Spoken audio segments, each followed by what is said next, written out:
এই মেশিনটা দেখতে পাচ্ছেন, এই মেশিনটায় প্রবলেম। কাস্টমার বলছে যে এই মেশিনটা একদমই ঠান্ডা করছে না। আর ঠান্ডা না করার কারণ আপনাদের আমি দেখিয়ে দিচ্ছি। মেশিনটাকে কী পরিমাণে নোংরা পড়েছে। মেশিনটা 2 বছর 3 বছর ধরে ক্লিন ঠিক মতো করেনি। কাস্টমার জাস্ট উপরে জালটাই ক্লিন করেছে, যার জন্য দেখুন কী পরিমাণে কাদা জমেছে। আপনাদের দেখানোর চেষ্টা করবো আমি ঠিক মতো। সো এই মেশিনটা এই কারণেই ঠান্ডা হচ্ছে না যে এই ইনডোর কয়েলে একদম পুরো জাম হয়ে গেছে কয়েল। এই দেখতে পাচ্ছেন, আমি ব্লোয়ারটাও দেখিয়ে দিচ্ছি কয়েল দেখানোর পরে। দেখুন ব্লোয়ারটাও দেখুন কী পরিমাণে জাম হয়ে গেছে। পুরো ভালো করে দেখানোর চেষ্টা করছি। প্রত্যেকটি জায়গায় একদম পুরো জাম হয়ে গেছে। শুধু এই ফিল্টারটাই কাস্টমার চেঞ্জ করে। আপনারা অবশ্যই বছরে একটা কি দুটো সার্ভিস করবেন। এই যে আমি এবার উপরে চলে এসেছি। উপরে আপনাদের আউটডোরটা দেখিয়ে দিচ্ছি। আউটডোর মোটামুটি ক্লিনই রয়েছে, তবুও আউটডোর কন্ডেন্সারে যেটুকু নোংরা আছে সেটুকু আমি ক্লিন করে দেবো। এই যে দেখুন আউটডোরটা মোটামুটি ক্লিনই লাগছে আমার। শুধু আমার ইনডোরটা দেখে মানে কি বলবো, পুরো কাদা জমে রয়েছে। সেটা আপনাদের দেখাচ্ছি আমি ইনডোরে কী পরিমাণে কাদা জমে রয়েছে। সো এই দেখতে পাচ্ছেন, আমি ইনডোরটা এবার খুলে নেবো। খুলে নিয়ে আপনাদের দেখাচ্ছি। এই দেখতে পাচ্ছেন, আমি প্রত্যেকটা কভার খুবই সাবধানের সাথে খুলে নিয়েছি। খুলে নেওয়ার পরে যে দেখতে পাচ্ছেন, আমি আপনাদের কুলিং কয়েলটা দেখাচ্ছি। যে দেখুন কুলিং কয়েলটার কী অবস্থা, কী পরিমাণে নোংরা পড়েছে অথবা কী পরিমাণে কাদা জমে রয়েছে দেখুন। আর এই যে আমি মেশিনটাকে অফ করে দিয়েছি। অফ করে এই যে আপনাদের ব্লোয়ারটাও দেখিয়ে দিচ্ছি। দেখুন ব্লোয়ারেও কী অবস্থা। সো মেশিনটা ক্লিন করে আপনাদের দেখাচ্ছি কীরকম কী ছিল আর কীরকম কী হলো মেশিনটা।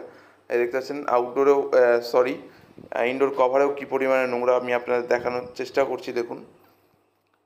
এই দেখতে পাচ্ছেন, আমি প্রথমে ভালো করে ব্লোয়ার মেরে নিচ্ছি। ব্লোয়ার মারলে পেছনে অথবা পিসিবিতে যে নোংরা থাকে এটা ড্রাই ওয়াশ বলা হয়। ফার্স্টে ড্রাই ওয়াশ করে নিলাম, তারপরে আমি কিন্তু জেট পাম্প ওয়াশ করছি। আপনারা চাইলে ড্রাই ওয়াশও করাতে পারেন, জেট পাম্প ওয়াশও করাতে পারেন। সো মেশিনের কন্ডিশন অনুযায়ী। আর এই যে দেখতে পাচ্ছেন, আমি প্রথমেই জেট পাম্প শুরু করে দিয়েছি, কারণ এখানে জেট পাম্প ছাড়া কোনো রকমভাবে কাজ হবে না। আর এই দেখতে পাচ্ছেন, আমি কুলিং কয়েলটা মেরে নিয়েছি। কুলিং কয়েল মারার পর আমি দেখুন ব্লোয়ারটাও মেরে দিয়েছি। আমার ইনডোর করা কমপ্লিট। এবার আমি আউটডোরে চলে এসেছি। আউটডোরটাকে আমি ভালো মতো যেটুকু নোংরা জমে রয়েছে অর্থাৎ যেটুকু নোংরা রয়েছে সেটুকু আমি ক্লিন করে দেবো। ক্লিন করার পরে আপনাদের দেখাবো মেশিনটাকে কীরকম ছিল। এই যে দেখতে পাচ্ছেন আউটডোর কন্ডেন্সার আমি সুন্দরভাবে ক্লিন করছি। আর এই দেখতে পাচ্ছেন পুরো একদম পরিষ্কার জল বেরাচ্ছে। সো এই যে দেখতে পাচ্ছেন আমার আউটডোর করা কমপ্লিট। এবার আমি কভারগুলো ভালো করে ধুয়ে নেবো। ধুয়ে নেওয়ার পরে আপনাদের ভিতরে যে ইনডোরটাকে দেখাচ্ছি কী অবস্থা ছিল আর কী অবস্থা হয়েছে। এই দেখতে পাচ্ছেন আমার কভারগুলো করা কমপ্লিট। এবার আমি ইনডোরে চলে এসেছি। ইনডোরে আপনাদের খুলে আমি দেখিয়ে দিচ্ছি কভারটা। এই দেখতে পাচ্ছেন আমি কভারটা খুলে ফেলেছি। এই দেখুন কভারটা খুলতে আমার একটু কষ্ট হয়েছে, কারণ বেঁধে গেছিলো। এই দেখতে পাচ্ছেন পুরো দেখুন নীল ফিঞ্চে রয়েছে মেশিনটা। দেখুন পুরো ফিঞ্চ কিন্তু একদম পুরো জাম ছিল, কোনো রকম কোথাও ফাঁকা ছিল না। আর এই দেখতে পাচ্ছেন ব্লোয়ারটাও দেখুন একদম নীল কালারের, পুরো চকচক করছে, পুরো নতুনের মতো। মেশিনটা পুরো নতুনের মতো হয়েছে কিনা আপনারা অবশ্যই জানাবেন। আর আমার সার্ভিস আপনাদের কেমন লাগছে সেটাও আমাকে জানাবেন।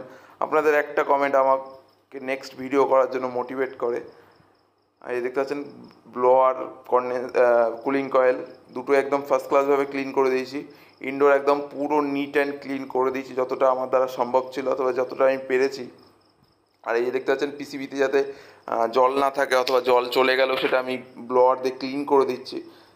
এই যে ব্লোয়ার দিয়ে আমি ক্লিন করার পরে আমি মেশিনটাকে পুরো ফিটফাট করে মেশিনটা চালিয়ে দিচ্ছি। মেশিন একদম ঠান্ডা চিল্ড হাওয়া ফেলছে, কোনো রকম প্রবলেম নেই আর মেশিনে।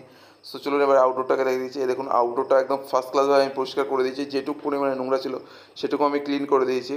আর এর পাশে আরেকটা আউটডোর ছিল, সেটাও কাস্টমারের অনুরোধে আমি অথবা রিকোয়েস্টে আমি ওটা ক্লিন করে দিয়েছি, দেখাচ্ছি আপনাদের ওটাকে। সো এই যে দেখতে পাচ্ছেন পুরো দেখুন মেশিনটা একদম নিট অ্যান্ড ক্লিন। আর এই যে মেশিনটাকে আমি দেখিয়ে দিচ্ছি, এই যে দেখতে পাচ্ছেন। সো এই মেশিনটাও আউটডোরটাও ভালো নোংরা হয়েছে। এইটাও আমি বসিয়েছিলাম মোটামুটি 1 বছরও হয়নি সামথিং, তাই জন্য আউটডোরটাকে ধুলো পড়ে গেছিলো, এই জন্য আমি ক্লিন করে দিয়েছি।